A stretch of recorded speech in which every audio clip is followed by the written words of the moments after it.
Olá pessoal, bom dia, boa tarde, boa noite a todos os senhores que são inscritos no nosso canal Anotações de Processo Civil. Se você ainda não é, eu sou o professor Arthur Vieira e depois que eu concluí o meu doutorado em Direito Processual, eu resolvi me dedicar a esses veículos de comunicação para que eu pudesse transmitir aos senhores conhecimento jurídico de qualidade e de forma gratuita. Aqui eu vou pontuar o meu e-mail de contato para que eventuais interessados possam estabelecer um contato mais direto. Inclusive, nós podemos eventualmente considerar a hipótese de publicar um artigo científico em conjunto, tá certo? Bom, gostaria de pontuar também com os senhores o nosso canal no YouTube.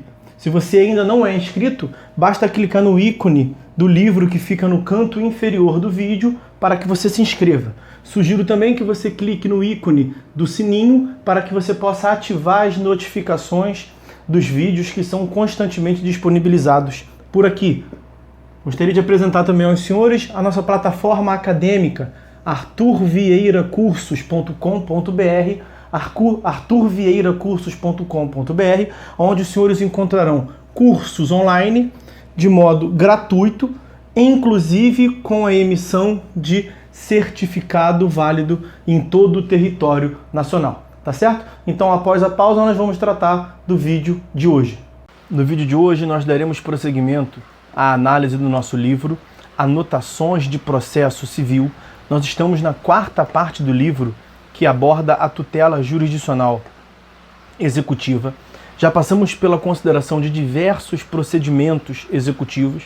O último que nós vimos, bastante extenso, foi do processo de execução para a satisfação da obrigação de pagar quantia, e nós daremos prosseguimento vendo o outro procedimento da obrigação de pagar quantia, qual seja o procedimento do cumprimento de sentença para o pagamento de quantia certa. Ou seja, quando a execução, a tutela executiva, ela é lastreada, ela é principiada e iniciada por um título executivo judicial, como a sentença. Nós já falamos aqui largamente sobre os títulos executivos, tanto judiciais quanto extrajudiciais, em uma aula própria. Nós vamos prosseguir, portanto, agora vendo o procedimento executivo da fase cumprimento de sentença do processo sincrético. Conforme já exposto, a Lei 11.232 de 2005 alterou a sistemática de execução dos títulos judiciais de obrigação de pagamento de quantia certa em relação ao sistema processual revogado, uma alteração importantíssima, a reforma da execução no Código de Processo Civil de 73. Em grande medida, suas previsões foram mantidas quando do advento do novo CPC. A sentença com eficácia condenatória proferida em processo judicial civil, em regra, deixa de ser executada em processo autônomo. Sua execução passa a ocorrer dentro do próprio processo em que ela foi proferida. Na mesma relação processual, passa a haver uma fase de execução posterior à fase cognitiva, à fase de conhecimento. Além disso, foi simplificada a fase inicial do procedimento executivo dos títulos judiciais de pagamento de quantia. Eliminação de nomeação de bens à penhora pelo devedor, avaliação pelo próprio oficial de justiça, simplificação na intimação da penhora realizada, previsão de cabimento de impugnação em lugar dos embargos do executado, a qual deixam de ter efeito suspensivo automático, dentre outras previsões. Também falamos em uma aula própria das modalidades de defesa do executado, embargos à execução, impugnação, exceção de pré-executividade, enfim. Em regra, essa simplificação atinge não apenas a execução da sentença com eficácia condenatória proferida em processo judicial civil, mas também o procedimento executivo dos demais títulos judiciais de pagamento de quantia, inclusive aqueles ainda desenvolvidos em processo de execução autônomo, como se passa nos casos dos incisos 6º, 7º e 8º do artigo 515 do CPC. Isso é importantíssimo, meus amigos. Em que pese nesses títulos judiciais dos incisos 6º, 7º e 8º, sentença arbitral, sentença penal condenatória, decisão interlocutória estrangeira com exequatur do STJ e sentença estrangeira, em que pese eles darem início a um processo autônomo, porque não se desenvolvem no mesmo juízo que vai executar, eles seguem o procedimento do cumprimento de sentença, ok? Isso não significa, contudo, a eliminação da existência de procedimentos especiais de execução de título judicial de pagamento de quantia. Quanto a esses, continuam mantidas suas particularidades, como a execução contra a Fazenda Pública, a execução de alimentos, a execução pela Fazenda Pública, que é a execução fiscal, etc. Nós falaremos sobre esses procedimentos especiais no momento próprio, numa aula própria, na sequência do curso. A sentença condenatória ao pagamento de quantia permanece revestindo-se de significativa diferença em face das sentenças judiciais que impõem cumprimento de obrigação de fazer, não fazer e entregar coisa. Artigos 497, combinado com 536 e 538 do CPC. A sentença condenatória ao pagamento de quantia passa a ser executada no próprio processo em que proferida. No entanto, sujeita-se a um modelo executivo rígido, tipificado no artigo 523, ao passo que a regra do artigo 536, parágrafo 1º, confere ao juiz poderes gerais para a adoção de medidas executivas atípicas. Ademais, o cumprimento da sentença condenatória ao pagamento de quantia depende de específico requerimento do credor. Há uma nova demanda de execução, ainda que dentro do processo em curso. Já a efetivação das sentenças proferidas com amparo nos artigos 497, 536 e 538, as demais obrigações de fazer, não fazer e entregar coisa, é promovida de ofício pelo juiz. Por tais razões, a sentença que determina o pagamento de quantia continua tendo preponderante eficácia condenatória. Comparem-se seus atributos com aqueles característicos das sentenças mandamentais e executivas para quem ainda sustenta esse tipo de classificação quinária da sentença. A incidência da multa por descumprimento da sentença. Nos termos da primeira parte do artigo 523, o condenado dispõe, ele tem 15 dias para cumprir a sentença líquida. Caso não o faça, responde por multa adicional de 10% do valor da condenação. Parágrafo 1º do artigo 523.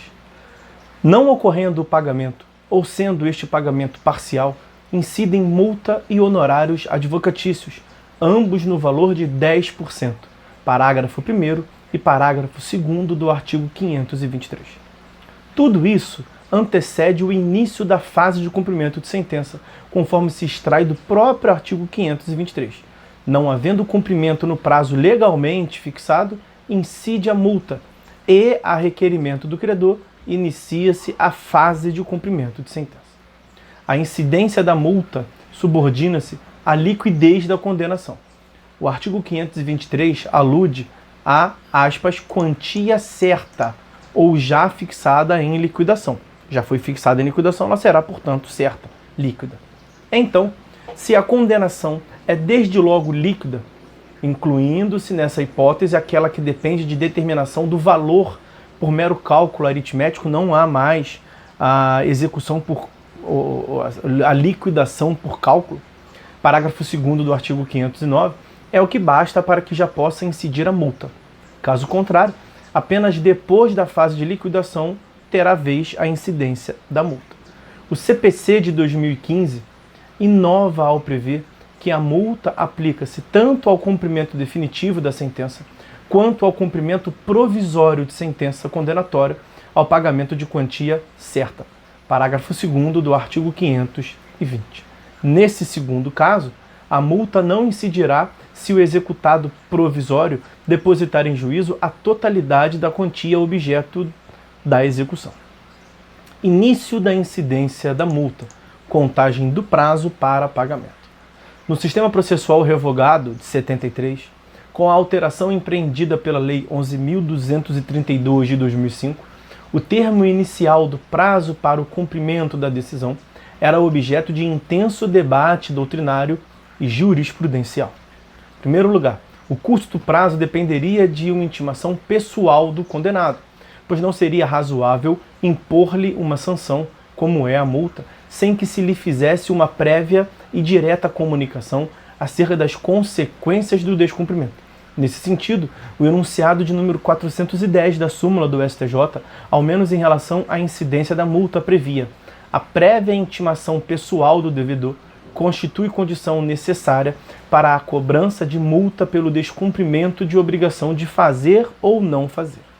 Uma segunda posição, quanto ao início do prazo de incidência da multa, definia que o prazo fluiria automaticamente, sem a necessidade de qualquer comunicação específica para o devedor, pois apenas assim estar-se-ia respeitando a simplificação procedimental preconizada pelo legislador, e a multa, de resto, já seria uma decorrência estabelecida na própria lei para o caso de descumprimento. Tínhamos ainda uma terceira posição quanto à incidência da multa.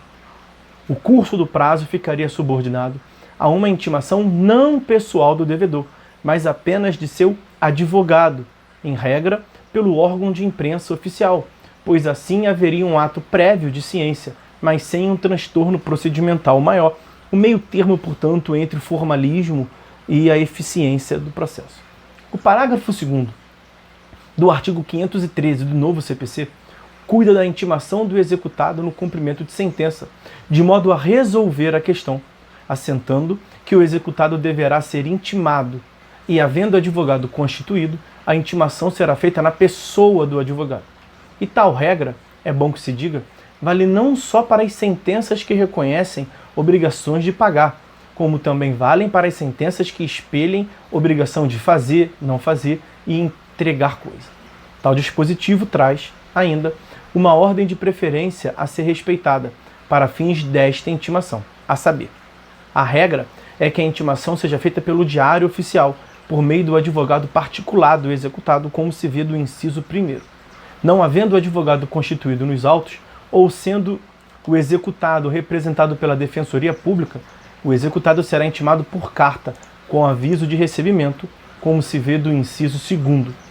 Tratando-se de empresa pública ou privada, excetuando-se a microempresa e a empresa de pequeno porte, sem advogado constituído nos autos, tal empresa será intimada por meio eletrônico, em consonância com um cadastro que está obrigada a manter junto aos sistemas de processo em autos eletrônicos, nos termos do parágrafo 1º do artigo 246, mais precisamente no inciso 3º desse dispositivo.